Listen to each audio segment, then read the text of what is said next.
Hey, hey, hey, hey, what's up?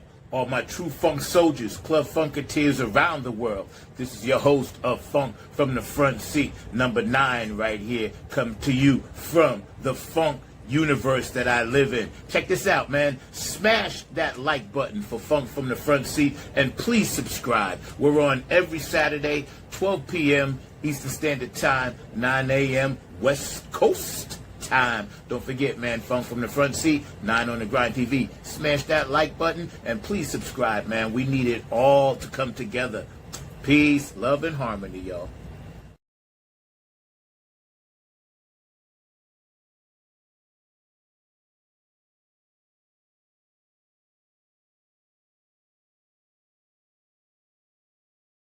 And I think the biggest correlation has to do with one special fact. And this is really the only thing, because the music isn't really the same. The scene isn't really the same. The big thing that connects them is that both of those bands were famous for playing a very long time and jamming out in this thing. The only difference is that Grateful Dead, it was really loose. And P-Funk only looks really loose. Yeah, exactly. That's the it's not. You know, it's not. I always tell people there's this like say that again. Please say that again so my musician friends can hear it. Yeah, so Grateful Dead, you know, they really were loose. They were like a loosey-goosey kind of jammy thing. P-Funk only appears to be loose. Like when you go to the P-Funk show, you are, even whether you're a layperson, a P-Funk fan, or a musician or anything, you're kind of cast aside by this sheen in the front of yay, hey, hey, you know, dancers, singers, people from the audience are coming up on stage, and jugglers and puppets and, you know, squirt guns and whatever, right? He saw that I was a classical musician, which is exactly what Bernie is, and he saw that I had the feel, because he'd always say, it's the feel, Baba, it's the feel. You know, and you just have to have the beginning of that, you know, and just really, he was like, we're just going to develop that. You have the feel already. We just need to put that right on Front Street. You've got the technique, you know, and then he started just training me, you know, and it was hard. It was hard. It wasn't easy work studying under Bernie Worrell, even for someone who had been playing piano.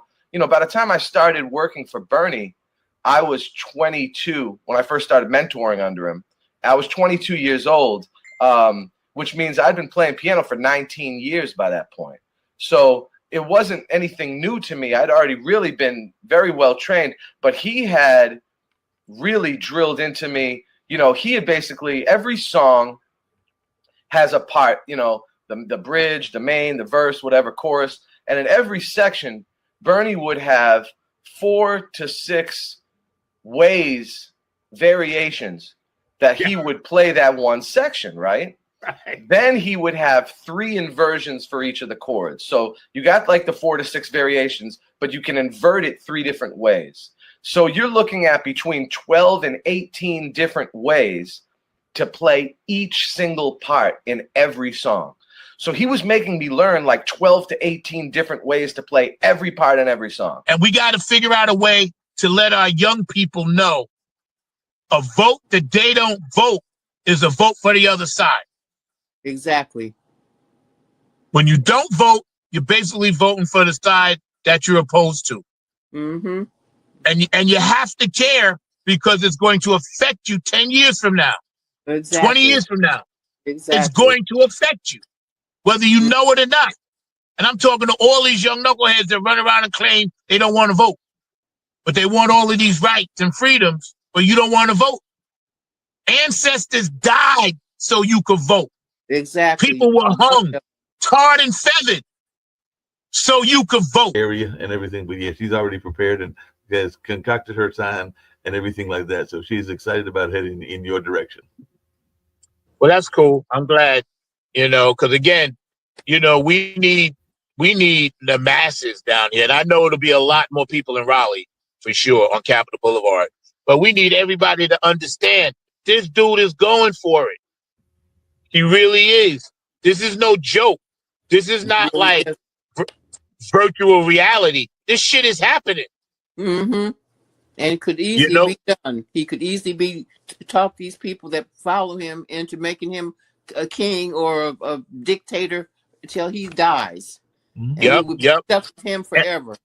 And he stacked the Supreme Court years ago to do that. The Supreme Court has his back. Everybody has his back. Nah, man, I can't wait to get off this planet, bro. But you don't want to do the deep freeze? That's what cryogenics is. Because here's my theory, just for me. Right. Between the Matrix, the Earth being in a dome, the Earth being flat, the interdimensional beings that travel in and out. There's so many things that I just want to get to metaphysically that I can't do in this physical body, but I can do in the spiritual world. Right. So now I watched this doc the other day, right? This is really deep. And the dude was explaining why we're in a dome. We're in a dome. We're not on the Earth. There's a dome above us.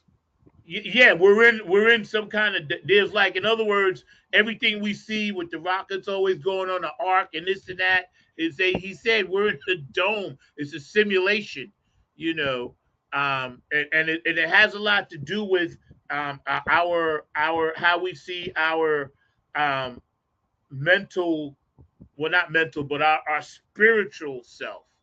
Well, And he's gonna be tweeting about it later. Uh-huh.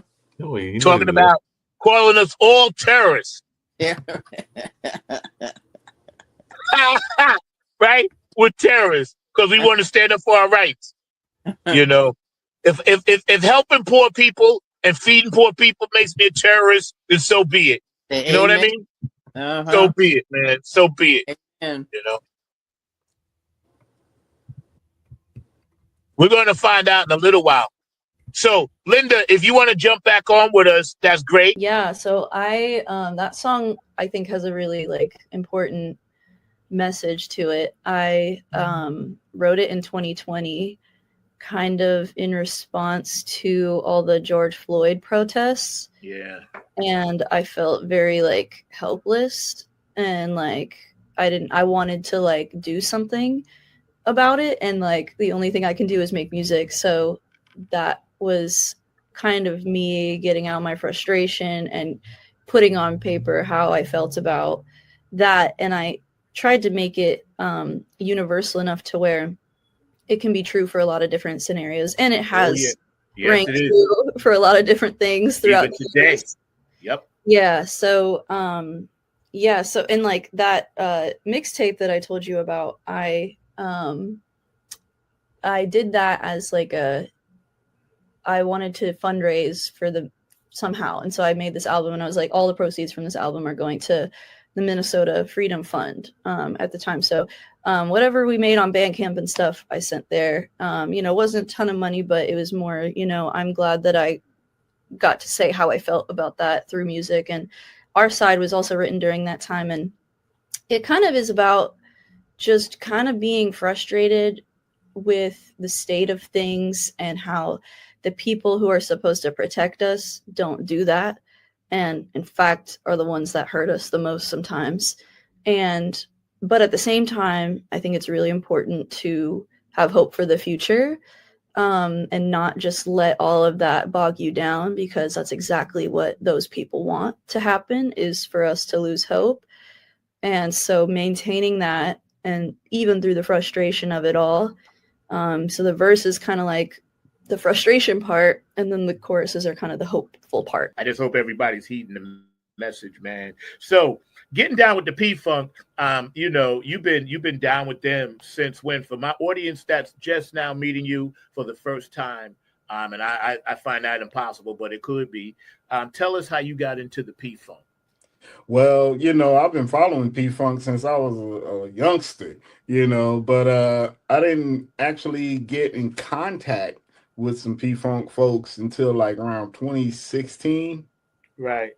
Yeah, and that was by way of Earl Howard. Right. Yeah. So Earl, he got me linked up with P-Funk and hooked me into the Nappy Dugout, group. And then he said, yeah, man, you should show your art over there, man. He said, a lot of P-Funk folks hang out over in there. and next thing you know, that's what I did. And hey, it was all from there, man. It was destiny, man.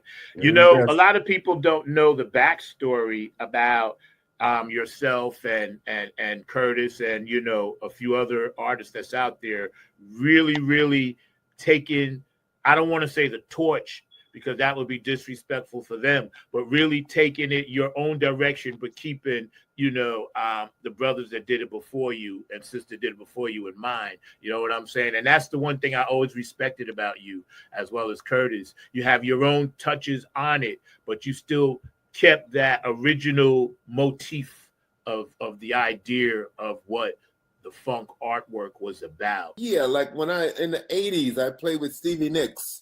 I did her Wild Heart tour.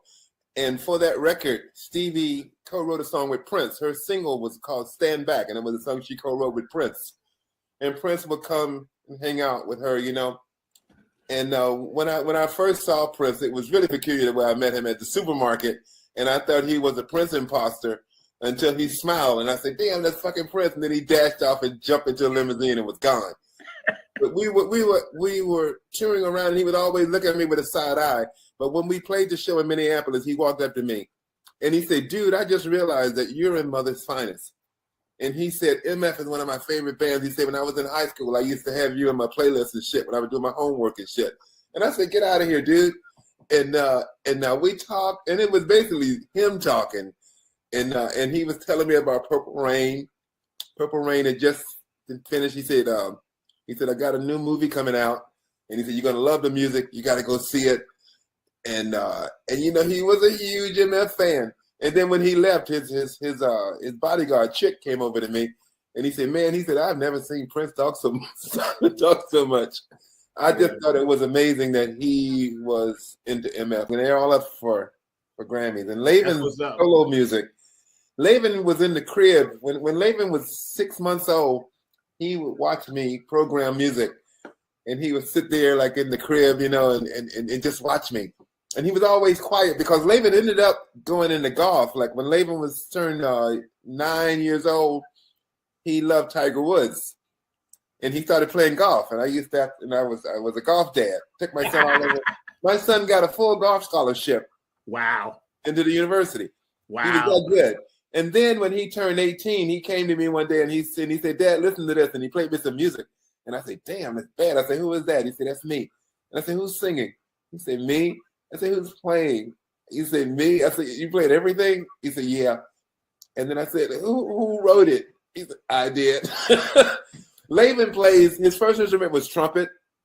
Plays drums, bass, guitar, keyboards. Sings perfect pitch. His mom's also a vocalist, keyboard player, perfect pitch. Both, and my daughter is coming up behind him. She's 19. She's at Brown University. I went to see Dayella on campus at Brown, and everybody knows her. We walk down the street. Hey, Dayella. I said, what the hell? You just been up. It's your first year here. Yeah. But it's a marvelous university. But the music that Dayella hears, she hears my funk, but she hears classical music, and she plays drums in a jazz band.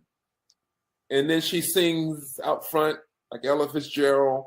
Wow. And then she could sit down with me. She loves to play Skin Tight by Ohio Players. And she's playing the drums and I'm playing the bass. Little Richard came to our house in Atlanta. This was like 76. before we got that record. Little Richard showed up at our house at midnight in a limousine, looking like fucking Cinderella. His hair was perfect. He had on a lime green chiffon outfit embellished with rhinestones, and he had on a beige cape that the driver had to carry up the stairs so that it wouldn't touch the floor until he got into the living room, and he gently set it down. And we asked Richard what he wanted to drink, and he said, "I want tea." We had stories. And then we take him to the basement to play him some music we were working on. That's when we were writing Fire and Give You All the Love and stuff. And he loved it all. And I'm sitting there with Little Richard, and he's sitting there, the shit that we have created. And he was clapping and he was singing along with the gospel aspects. But we had a talk with him. And he said, yeah, he said, you got to be yourself. He said, the truth will set you free. He said, and so that song came from a conversation with him about his days when he was going from the church into rock and roll and then back and forth. Prayer as a dialogue and not a monologue. And that is so important because it's a dialogue. It's me talking to God and God talking to me. Yeah. And a lot of times we pray and we'll tell God what we want and we say amen and we get up and go.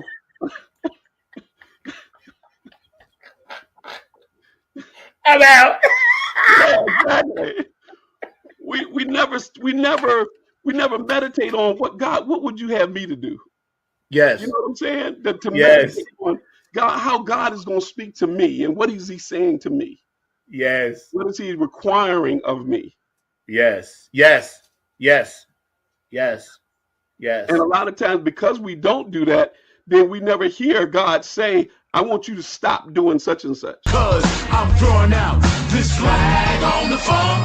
You better sleep your deadbeat back to the two-pump jump and hang your head, cause I'm throwing out this flag on the phone. We're coming from the nappy land. Flag on. You know, they had this thing down here for a while where they were stealing a certain kind of car and then they were posting it on TikTok. So when they stole the car, then they were actually, saying like, I'm in the car, I stole it, yada, yada, yada, trying to get likes and hits. Now, to me, that's just stupid. Because first of all, you putting yourself out there to get caught. Second of all, you inconveniencing somebody else by stealing their property. And then third of all, it's like, where is your mind at? What are you thinking about? How can that be anything positive other than to show off for your friends? You know what I mean? It's just done, man. Damage that it could do to this particular community. So that's one of the cases that you're talking about where he might be looking at it from a economical standpoint and everything like that. So yeah, but you're forgetting something though. See, the thing was, it's historical because it's the last remnants of the Black Wall Street. There's another twist to it. That is definitely so go for it. I was gonna say, so if you're looking at it from a point of view of that, which was one of the things at the meeting that they were talking about, that's very like Martin Luther King spoke there. Right. The dude pointed right where Martin Luther King spoke. No, he said Martin Luther King sat right there and spoke right there. So if they're trying to wipe that out, is there something more behind it? That's the question. Yeah, and that is always the important question, is the destruction of history, because, I'm a historian here, and there is a lot of the destruction of history. We can even see that on the political front, where we're seeing some national monuments being taken out that are honoring Harriet Tubman, honoring Sojourner Truth, honoring a number of other folks as well. So you are absolutely right. We have to make sure to maintain the integrity of our historical elements as well. Why do you think over the decades and decades, Black people turn on each other and continue to kill each other? Why do you think that is? I think it's got a lot to do with the media, that the movies that they see, the games that they play, that human life is not so important anymore. They don't really see it as deeply threatening as it really is. They just don't see it. It's a psychological defect, I think, that these gangs and people that join gangs just for the thrill of it and then they end up in jail, Or and dead. then the cycle continues, and we need to figure out a way to break that cycle, man, because it's ruthless. You know, every day I see it. I see a lot of young kids, and I try to talk to them, and you know, some get it, some, you know, majority get it, but I can tell they still got that one ear to their boys. You know, like, oh, my boys this and my boys that, and we can't make any money, so we got to do this. And I was like, yeah, I understand the hustle, but you know, if you're in jail or you're dead, you can't be productive to your family or society. But watch this, and one of the things that that Mark put in the comments, and I'm gonna go back to that as we talk about money and we talk about these televangelists who make so much money. And I got into a discussion with my sister-in-law years ago about that, about preachers and rich preachers or what have you. And God told me, he said, if I need to give T.D. Jakes a plane to go across the world and save one person, it's all worth it. And I was like, wow. And then God said, and if I need to take everything that you have, every dime that you have, talking about me, that you have, to put you in a place that you can speak to one person and save them, he said, it'll be worth it. And I was like, you're right, Lord. You're right. And God says, my streets, in the Bible, he says, my streets are paved with gold. Like there's a surrounding area where they are that now they can't drink the water. Right. Because the diesel fuel, you know, went in the ground. Like that's a whole nother psychological thing. Like, it's crazy. That's been something that they may be dealing with for years and everything along those lines. I think I've mentioned on your show. I know I've mentioned on definitely other podcasts that I've been on and everything. If you think about the environmental justice movement, it started in Warren County when they literally dumped chemicals because they wanted to dump chemical waste in that rural part of North Carolina where I was raised at, because, you know, I was born here in Durham, but I was raised there. But those people are still dealing with that. And that happened back in the 70s when I was going on. So we're talking about something that happened 50 years ago and it's still impacting people. So that is something to, even if you look at 3 Mile Island and everything like that, that could be in what's going on in Detroit. This is something that could be decades in the Detroit, forget it. You hold a light up to the spigot, it catches. Music world and our genre and all the artwork and the people that support us. How can we best serve our communities and the world? What can we do better? I mean, one of the things that can be done, and I've seen it done in all forms of music, whether it's funk or whether it's definitely in the R&B world and everything like that, is that I believe, and I think you and George kind of alluded to it, that artists are at the forefront of change and everything like that. So I think that funk musicians, whether it's you or whether it's others, can keep those issues at the forefront of people's minds, because funk music is all about definitely the party and all along those lines, but it's also about getting up to a higher level. And part of that higher level is having an understanding of very important issues. And I know whether it's this show or whether it's what you do with your music, that you oftentimes are bringing these issues to the forefront. So that's something that funk musicians and funk artists can do, is find ways to use their art form to bring these important issues to the forefront. Our side for us, and tell us a little bit about the writing process and the song itself. Yeah, so I that song I think has a really like important message to it. I wrote it in 2020, kind of in response to all the George Floyd protests. Yeah. And I felt very like helpless, and like I wanted to like do something about it, and like the only thing I can do is make music. So that was kind of me getting out my frustration and putting on paper how I felt about that. And I tried to make it universal enough to where it can be true for a lot of different scenarios, and it Oh yeah, has yes rang it is. true for a lot of different things throughout Even the today. years.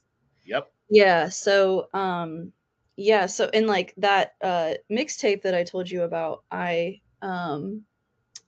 did that as like I wanted to fundraise for the somehow. And so I made this album and I was like, all the proceeds from this album are going to the Minnesota Freedom Fund at the time. So whatever we made on Bandcamp and stuff, I sent there. You know, wasn't a ton of money, but it was more, you know, I'm glad that I got to say how I felt about that through music. And Our Side was also written during that time. And it kind of is about just kind of being frustrated with the state of things and how the people who are supposed to protect us don't do that, and in fact are the ones that hurt us the most sometimes. And but at the same time, I think it's really important to have hope for the future, and not just let all of that bog you down, because that's exactly what those people want to happen, is for us to lose hope. And so maintaining that, and even through the frustration of it all, well, I quickly got connected with our friend Diego, and I think that's one of his goals as well, which I'm really Yeah. glad Yeah. we were able to get connected, because we DMC. align in that way. And he kind of gave me the opportunity to work with him with Oak City Music Collective. Right. To you know, it gave me a platform to curate events that I otherwise would have had to just build up myself, and he already had this kind of platform. Right. And he brought me on to start curating and booking artists, and I've met a lot of artists through him, and I've met a lot of artists through Oak City Music Collective, and I'm always looking out for more artists, especially diverse artists. And I think that because of my connection to him and his priority in that too, I feel like that goal of mine was well received. So the problem is when we don't make any money to support ourselves, we still push even harder, because for a lot of us, it's really not about the money, you know. And some of us, I've been blessed to do it, and you know, do what I do. So I'm very fortunate in a few different projects that actually, you know, we get paid. So you know, but selling merchandise is a big part. So go to her site, buy a T-shirt, you know, a hat, something, you know, just to say, you know, it's cool. You know, we appreciate what you do with the music, and the music scene here. It is growing. North Carolina's got a little different vibe to it, but it is growing. You know, and we'll see where it takes us. Oak City Music Collective, incredible management company. They're making sure that, you know, the venues are responding to what we're putting out, and that's good to see. Of course, the Shikori Hills and, you know, the other festivals that they have in the area, they're always going to be there. So it's nice to see that this area is still sustaining itself in the music game, despite what other economic issues and woes that we may be going through, you know. And that's something that I wanted to holler at you all about. And also just be like a source for especially other women and other minorities in the community to feel empowered to make music, because, you know, from coming from an Indian background, it's not always in the Asian community encouraged to do the arts, but I'm lucky that my family was very encouraging of that, and they're very proud, and I appreciate them so much for that. And I want to let it be known that it's possible to create a career out of this. And it's a little harder, yes. Like, it's a freelance career is difficult. It's not like the 9 to 5 and you just get paid, right? It's like you have to make those opportunities for yourself, but I wouldn't trade it for the world. So right now I'm playing my shows. You said in terms of other communities being able to come together and things being smooth, what is preventing us from coming together? And clarify that for me. Yeah. Like, in other words, I know we're together, but a lot of times it's misinformation. Perfect example, right? Like when I find out there's something going on, usually it's usually word of mouth, and it's not put out there to where I could tell other people about it. I usually find out that same day, or Mark will tell me. It seems like we're not communicating. Seems like things are happening, but we're just not communicating in a way to where everybody is like, okay, this Thursday, I need everybody over here. Or this Friday, I need everybody over here because this is affecting our entire community. Because when I was coming to the event I saw you at, I was telling people about it, and they was like, well, I didn't hear anything about it. That kind of thing. And I don't know if it's social media, I'm just curious. So I think, I think it's action, it's choice, is choice and action. When we think about music today and we have these discussions, because I'm an OG like yourself, digital, and I use some digital stuff, but not a lot. But I do digital because I like the farm stuff found in my music, and they send it back. But there's something about playing real live music as opposed to one guy or two guys just sitting down and just like computerizing it, and not to take away from their skill, but it's gone too far to the other side, I believe. What's your thoughts on that? Well, I'm gonna be honest, as a musician, in the beginning, I hated it. But Craig Lang, my original keyboard player, he's Mr. Groove for One Way right now. And Craig is the one that made me change. He said, Lonnie, that computer stuff is the best bandmate you're ever gonna have. You only have to pay for it once. They never late. They never miss a beat. And they're consistent. When you start to consider the computer like a faithful band member, it's easier to work with. Craig gave me that concept, and I believe him because I was knocking people to play with tracks. I had to ask other musicians, you think you can just get on and play drums on a track and lock it? So I'm adapting it, man, because it's the future. We can take it like this. When they invented a car and the people who was in the horse and wagons talking about that car stuff wouldn't work. Just think if everybody would have stayed there. Creative. And that's why I felt like I was dying, because I wasn't creating. Yeah. So I slowly but surely started rolling back into creativity. And of course, I started off with the writing, because that was something that I could do and still manage the household the way I needed to manage it. So I started back with the writing writing plays for my church at the time, did a couple of powerful plays. One that got me crucified because it dealt with a young boy whose mother, it was a single mom household, and she would have to go on the road for her job. And she was leaving her 13-year-old son with her brother. Unbeknownst to her, her brother was abusing his nephew. And so on opening night, when I tell you droves of people got up and left after the first controversial scene and everything.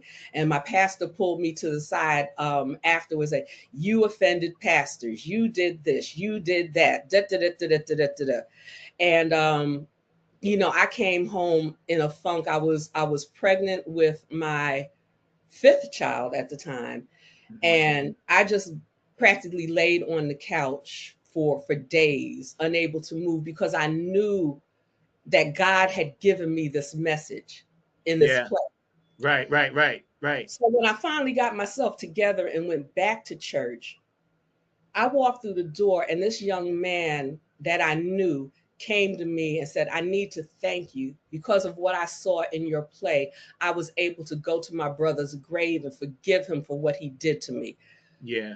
Zach, I was like, oh my God. So tell us, Mr. Mark Lee, what's going on in the world of politics out here? I mean, everybody is worried about their SNAP benefits, even though the government shutdown is officially over. And of course, as you know, the air traffic controllers are actually trying to go back to work and everything like that, because there were some that were not getting paid, and apparently they gave a few a big bonus and everything like that, but it was only a few and everything. So people are wondering about their travel and everything like that, but apparently the government is trying to come back, but there is a threat of us possibly going to war with the little country of Venezuela and everything like that. Because this is the latest news that's coming out, is that he is putting some forces out there, and Maduro, who is the leader of Venezuela, is not really wanting to hear that, and he thinks that we could be brawling ourselves into an Afghanistan type war, which means a war that would last long and definitely would be detrimental to us and everything. But that's some of the things that are going on in the world that I'm aware of. Why are we messing with Venezuela? Because the drugs, he's trying to make them to be the major drug pushers and to be the supporters of the cartel, even though there's more drugs coming from other places, including the United States itself and everything like that. But he's trying to blame them, and he's actually blown up a couple of fishermen boats, and that's all that anybody can say, is that they were small boats. They weren't even big boats, and he's done that. And now he's talking about a major aggression or a major offensive into Venezuela and everything like that. A lot of people think it's because he doesn't like their government and wants to disrupt their government and upend the government, because it is a socialist government, if I remember correctly. And they used so that means that he likes their government if they're socialists. No, he doesn't like socialists. Remember, he doesn't like Mamdani. Mamdani is a democratic socialist. He hates Mamdani's not a freaking socialist. That's a label they put on him. But how do you feel about them getting jerked around with their money? Man, it's just all messed up, man. You know, it's like, you know, people depend upon our leader to support us and help us and keep us in well-being, you know. And man, and he's just pulling all that stuff off, man, just taking it away, man. Little kids not eating, you know. That's bad. You know, I did like the fact that Tuesday we made a little progress, took a step forward. Some of the places that were trying to get Democrat or moderates back in place, whether they are Republican or not, you know. I think that's where that whole party has been hijacked by the one person, the madman, right? Mm-hmm. And I know I have Republican friends. I even call them, and this is what I tell them. I know you didn't vote for this, so I ain't mad at you. But, you know, you can't keep doubling and tripling and quadrupling down on insanity, you know. Yeah. And then they hit me back like, yeah, we stand with you, you know, because they know. These are just hard-working people, you know. Yeah. Right is right and wrong is wrong, man. That's all it is, man. You know, my other nephew, Brian, is in the military. Him and I talked. You know, he got furloughed. He can't even work, and plus he ain't getting a check. Wow. Now, yeah, they won't let him come in. Now, you know, I'm like, yeah, and he been working as an engineer for the government for a long time, years, 25, 30 years, whatever it's been. It's been his career. Yeah. You know, and I only say that because him and I talked, and he's a minister, and he wouldn't mind me telling his story because it would inspire somebody. All those little things that happen to musicians that really, ironically, what we're talking about. Right, that's the leading. Go for it. Go for it. Go for it. Affect your health. So I came to discover depression and anything else that can harm you emotionally, gives you thoughts of just like, what is the point of wanting to be here? Now, I've never been suicidal, but I have had deep moments of resignation. It's like, you know what? If the good Lord were to take me right now, I wouldn't care. But for me to climb again, I realized that I had to do music for the love of it and without expectation. Now, that in itself is healing. I'd like to give a shout out to Curtis Wilcox, you know what I'm saying? Victor Taylor, Lisa Love. You know, y'all, thank you. You know what I'm saying? Y'all inspired me as well. Brother, you cold with the artwork, no doubt. No doubt about that. I'd like to give a shout out to my family here, my wife, my children. You know what I'm saying?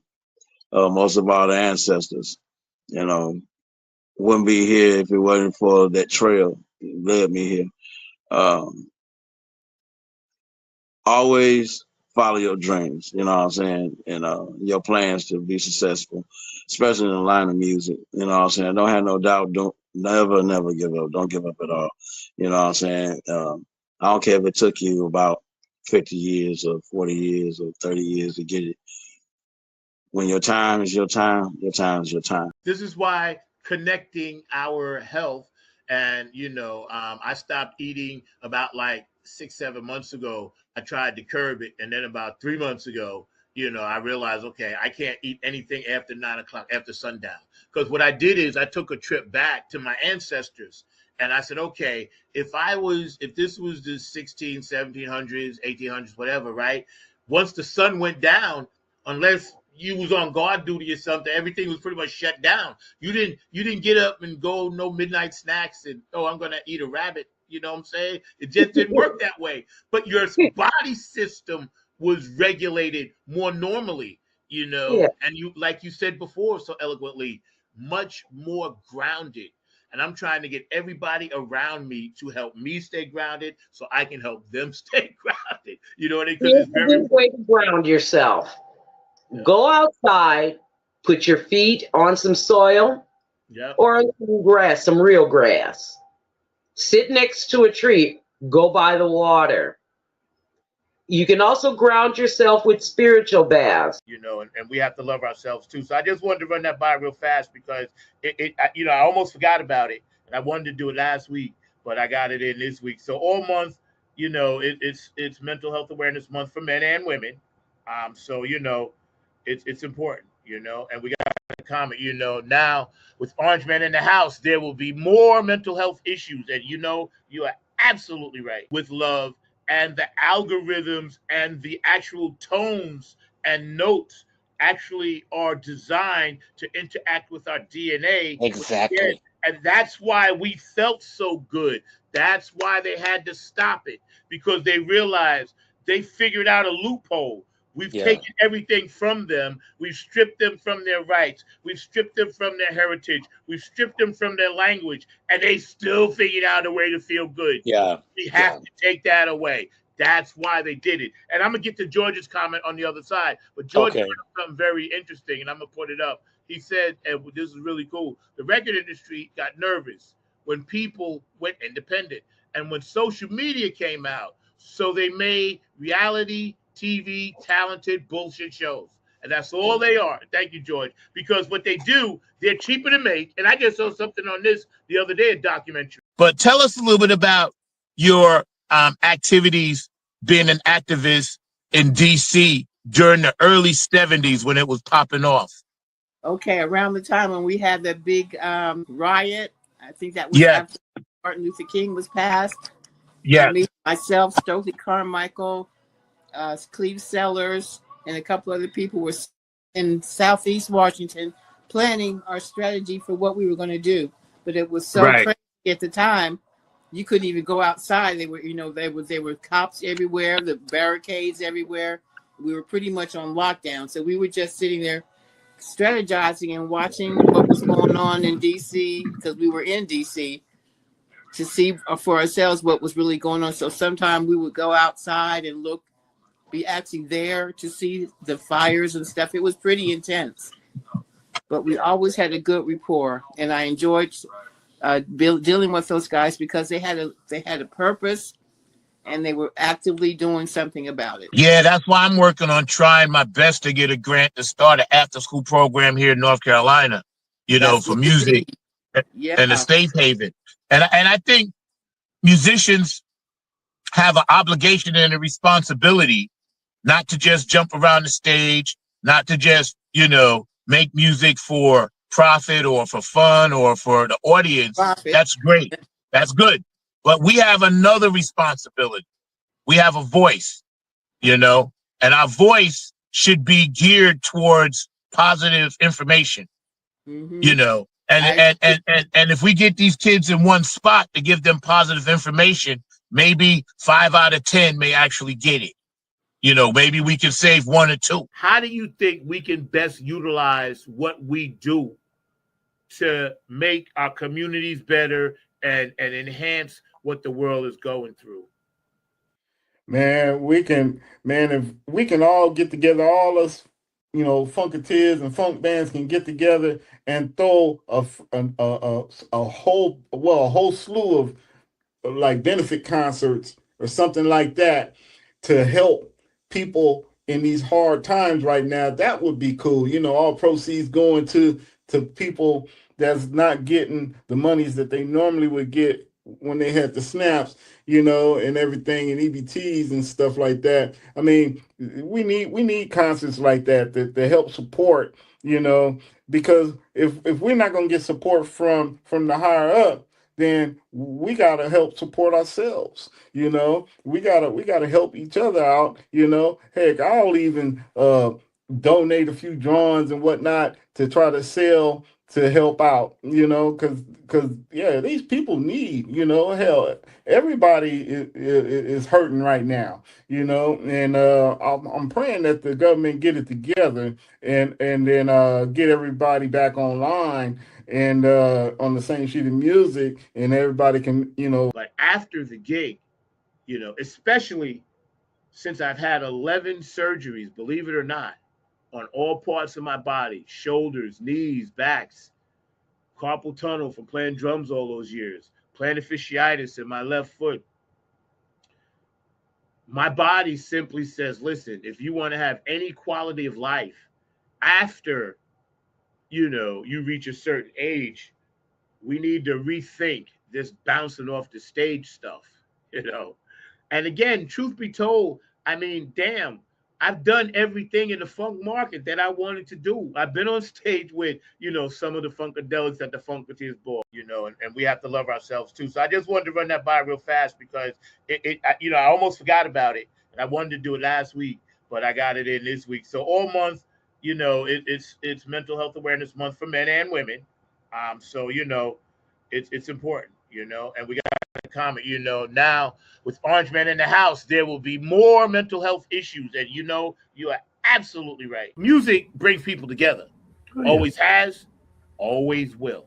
It's like it's just the rhythm and movement of our lives. It's the soundtrack. Like without music, life would be very boring. There'd be no soundtrack to it. Certain songs bring you back to that day. You know what I'm saying? So certain songs bring you back to that day. We've actually got a exhibit up now at the center that is showing the history of the Blues Festival and their pictures back when I had black hair and everything like that on the beard and everything like that. So and was hosting, but yeah, those pictures, and there's like some people that were associated with funk that are in some of the pictures, because there's pictures of Isaac Hayes and Jerry Butler and folks like that played at the Blues Festival, and just going back and seeing those pictures and reflecting on those days, and hopefully they'll find a way to bring it back at some point or another. But yeah, you're right. It's the soundtrack of life, and sometimes, as I've said before, even listening to nature is a part of our world soundtrack. When it comes to music, how do we pursue a spiritual lifestyle and still, maintain and navigate the darkness that's out there? We're going to cover a lot today, so y'all got to strap in, because me and this woman was on the phone last night for like an hour and 45 minutes or something. It was a while. We got some stuff, so we're going to go strap in, take notes. How to maintain a spiritual lifestyle in the music industry. Is that what you mean? Yes. It's not being proven. Again, I'm new to the secular music, but even in the gospel arena, there are snakes and people with agendas, etc. How to maintain it? You better maintain some people say prayer life. But that's one of the things I wanted, and it's probably one of the reasons why I haven't been able to put a band together for years, because it is hard to find people to commit to that kind of dynamic. Yeah. To give it all up, to spend the time to do it. Because here's the thing, I don't know if this is to my advantage or detriment, but I grew up playing classical music, classical guitar. So with classical music, there's just a certain discipline. You have to practice. You don't get to feel the music a lot because the feelings are written on the sheet for you. When to rise, when to decrescendo, and so on and so forth. But I wanted to bring a part of that to the band, that we had to practice the music, practice the kinks, spend the time, loop mistakes over and over, just play it over and over till you're not thinking about it anymore. And that's what I have not been able to find. And as we get older and we have more responsibilities, it's hard to get people to say, listen, man, take off work or whatever, and let's spend a day and kill time doing this. It's just not the same. So it always does. That's just who she is. She's worked with Carl Bias, legendary DJ and producer from Chicago, and writer and singer. And she's on, her new label, A&O Records, putting an EP out that's coming in the spring, Treat Me Right, and the vinyl is This Is My House. So she definitely is embarking and doing things that she said she was going to do right on this show years ago. I remember, visionary, bold, originator, and empress goddess, which she is. Oh my goodness, is revolutionizing the music industry with her blend of singing, songwriting, dancing, music production, DJing, sign language expression, art, and scholarship, infused with the dynamic theatrical personality that embodies the essence. I just stopped by just to give a message of hope, a message of peace, because as a musician, we have an obligation to spread love. We have an obligation to at least let the people hear through our music that there is hope. Let the people around the world and around the nation know that when you hear the sounds, it's coming from the heart. And we're dealing with a lot of issues that perhaps our generation didn't think that we would ever see. I know my father and my mother and my grandparents, they saw these days and they struggled through it. But here, listen, those days are here now and we have to deal with it. But if we can just keep our heads together and hold on and keep our minds straight, better days are going to come. Man, it's just all messed up, man. It's like, people depend upon our leader to support us and help us and keep us in well-being, and man, and he's just pulling all that stuff off, man, just taking it away, man. Little kids not eating, Yeah. So when you started doing this research and you did interviews, you had to travel, obviously. Yep. And I met Fred too for the first time in person last September. Nice. I went to a show in Charlotte. But you obviously put a lot of legwork into it, and you had to maintain a balance between touring, your family, and writing the book. How many years did it actually take you? What, 3, 4?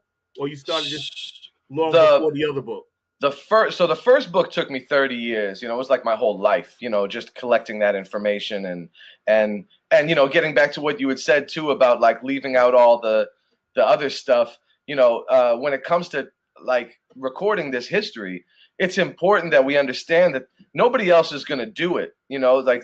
Everybody could die and the time could pass and we won't have this stuff. So I'm trying to like record the cold hard facts. The Public Enemy, the Run DMCs of the world, and Yo MTV Raps of the world, and hip hop had became this phenomenon that they started dropping in George and Drake and Dre and Snoop and all of them out on their West Coast thing. And when it became right before the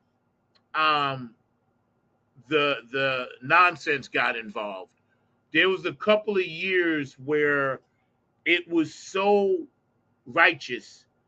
And I guess the powers that be realized, listen, this is going to awaken people's consciousness. So we now must shut it down. It's usually to activate you because for a time like this, they're going to fight tooth and nail they're fighting tooth and nail to keep Age of Aquarius from coming to fruition.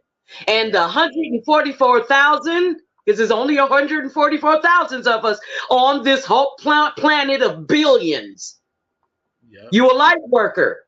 Get on mission. Zach was actually on our last EP that we did for the previous P-Funk Ball in 2022, which had, Standing on the Verge on it, Red Hot Mama, Alice in My Fantasies, all that stuff. So it was awesome. How long have you guys been really into this whole funk movement, that second and third generation of it? Yeah, so I've always liked the Red Hot Chili Peppers, and that's actually how me and Brad here got it. When we were kids, we started playing Chili Peppers music, and then when we were kids, we found out that George Clinton had produced an album with them, and so we kind of got introduced to Funkadelic kind of through them in our own way, but we didn't have to really start learning how to play any of it until Tony Cam asked us to do that Funketeers Ball in 2022. Against the wall, we'll be together until the jam is done. I'ma say that again for you. United we stand, divided we fall. Should our backs ever be against the wall, we'll be together until the jam is done. Here we go, y'all. Now let me tell you a little story about United We Stand. It says we're gonna funk across this funkless land. We gon' stand up and let our voices be heard. We ain't gonna let nobody stop us from spreading the spiritual word. The ruthless corporate greedy don't give a damn about the needies. We need everybody in the house to join us on this one, all right? Y'all say, united we stand, divided we fall. But how do you feel about them getting jerked around with their money? Man, it's just all messed up, man. It's like, people depend upon our leader to support us and help us and keep us in well-being, and man, and he's just pulling all that stuff off, man, just taking it away, man. Little kids not eating, that's bad. I did like the fact that Tuesday we made a little progress, took a step forward. Some of the places that were trying to get Democrat or moderates back in place, whether they are Republican or not, I think that's where that whole party has been hijacked by the one person, the madman, right? Mm-hmm. And I know I have Republican friends. I even call them, and this is what I tell them.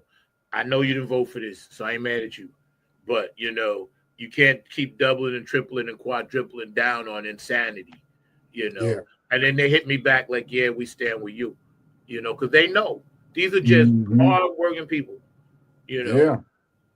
Right is right and wrong is wrong, man. So all it is, man. My other nephew, Bryant, is in the military. Him and I talked.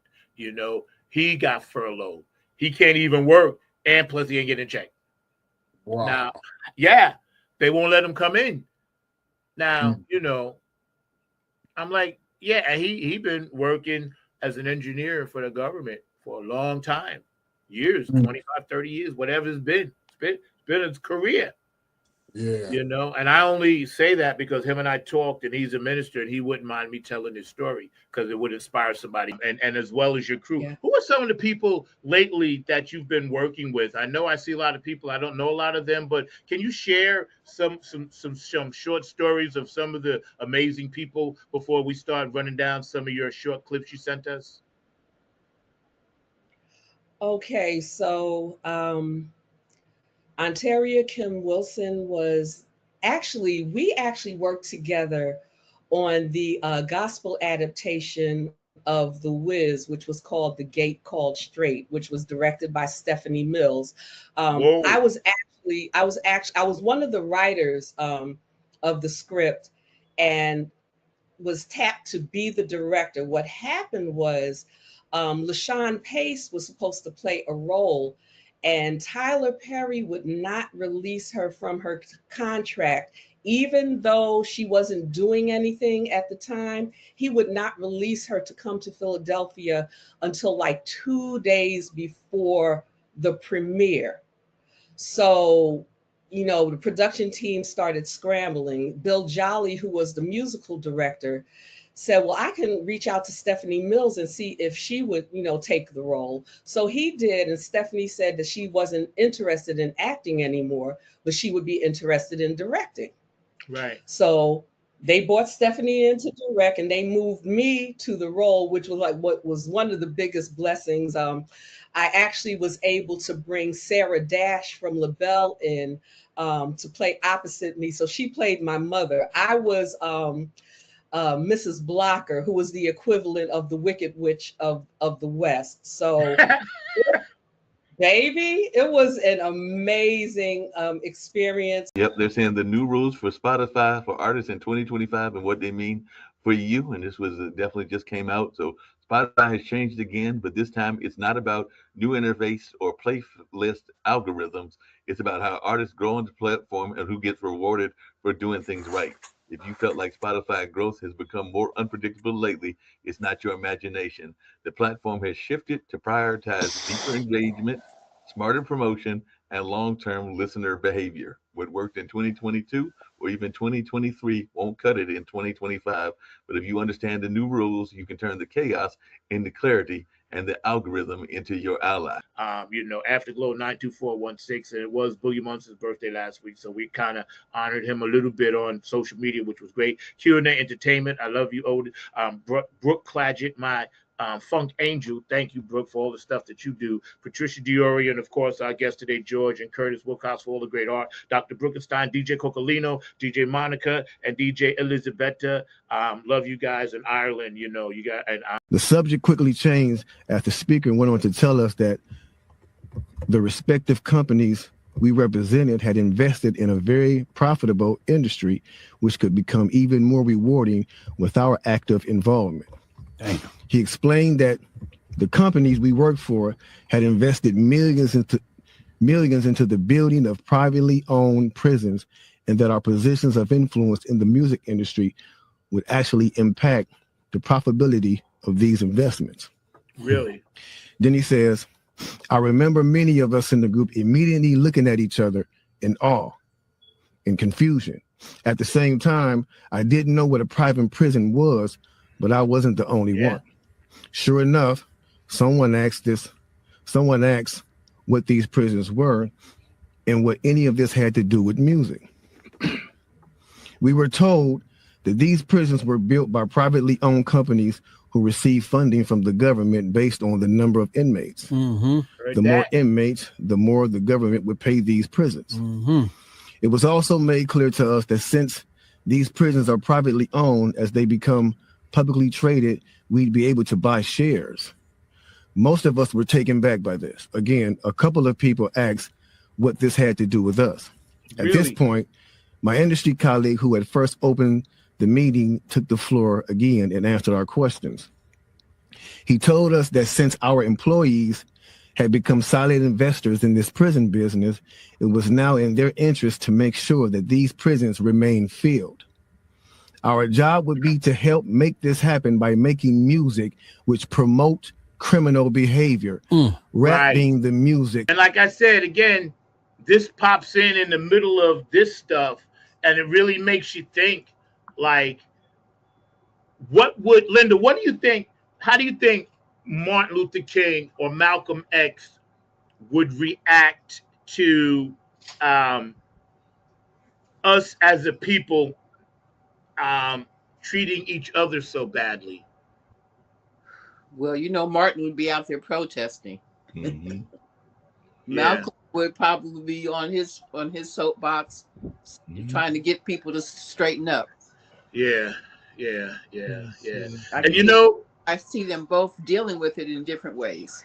No, definitely. Hey, Zach, just in that same realm, and I think I told you this before, that maybe 10 years or a few years after his assassination, there was a book that Martin wrote called Chaos or Community. It was basically where we come from now, chaos or community. And I had to write an essay in order to go to a journalism camp as a teenager, about the age of my nephews and everything. And I remember literally writing what King would be doing and all in that space. And I said that he would still be fighting against poverty. He would still be fighting against homelessness. He would still be fighting against the wage disparity and a number of other things. And the scary thing is that I wrote that in 1979, because I would have been a teenager in 1979, and that would have been like almost a decade after his death. And we're talking 2025, and I still think that he would still be dealing with those same issues several years later. So to answer your question that you asked, Linda, I feel that he would be frustrated because he'd be going like, we haven't come as far as we should have. Here's a new one that I did that I haven't shown yet. Wow. That's a new one. That's insane. You know, no wonder you channeled Da Vinci, because it seems like you mix these colors that don't exist. When I'm looking at your work, how does that happen? Well, you know, I'm into surrealism, and I tend to go back into the early 60s and 70s when I was a little kid, seeing these posters with the neon in it, the what's that, the velvet neon posters that lit up. Yeah. I'm going back to those colors and bringing it and mixing it with the new colors of today. Yeah. And that's where you get my Defunct Vinci Yeah, color. I'm telling you, bro, because I be looking, like I said, late. I do all my social media, you know, how much love I was getting until I realized after about a month, you get out of that woe is me phase, and then you get into, okay, let's get it done phase. Mm-hmm. And that's when, you know, people's like, hit me up. Everybody was hitting me up. And I was like, okay, I do matter to somebody. And I think that's important. Everybody watching, you got to know you matter. Yeah. You matter to somebody. You may not even know the impression you have on a person, you know? Yeah. And so yeah, man, that's cool that he was able to pop in. Now think about this. Each and every person, think about how deep this is. When the male ejaculates, the sperm swims up, whatever, right? There's millions. So, and the brother was saying, young brother, he's like, he didn't feel like he was a winner. And I said, bro, you won the minute you touched that egg. And he was like, well, what are you talking about? I said, well, there were millions of sperm with you, and you were the one that made it. And he like, whoa, it just blew his mind because he never thought about it on a molecular level like that, right? And he said, wow. He said, tell me more. So I was telling him, you know, that's the win, because you wanted to live. You felt like you were better than everybody else, and you made it. You made it, right, to that egg. And once you get there, then, you know, you, in your scientific, spiritual, godly, you know, wisdom, said, you know what, I'm going to turn into something. And Bootsy Collins always says, or Patty always says, make something out of nothing. And when every one of you on this planet, if you ever felt that you are not a winner, and you're not where you should be, and you lost, I'm telling you, it's the wrong mindset. You already won. Out of the womb, you won. You're already a winner. Hey, what's up? All my true funk soldiers, club funketeers around the world. This is your host of Funk from the Front Seat, number 9 right here, come to you from the funk universe that I live in. Check this out, man. Smash that like button for Funk from the Front Seat, and please subscribe. We're on every Saturday, 12 p.m. Eastern Standard Time, 9 a.m. West Coast time. Don't forget, man, Funk from the Front Seat, 9 on the Grind TV. Smash that like button and please subscribe, man. We need it all to come together. Peace, love, and harmony, y'all.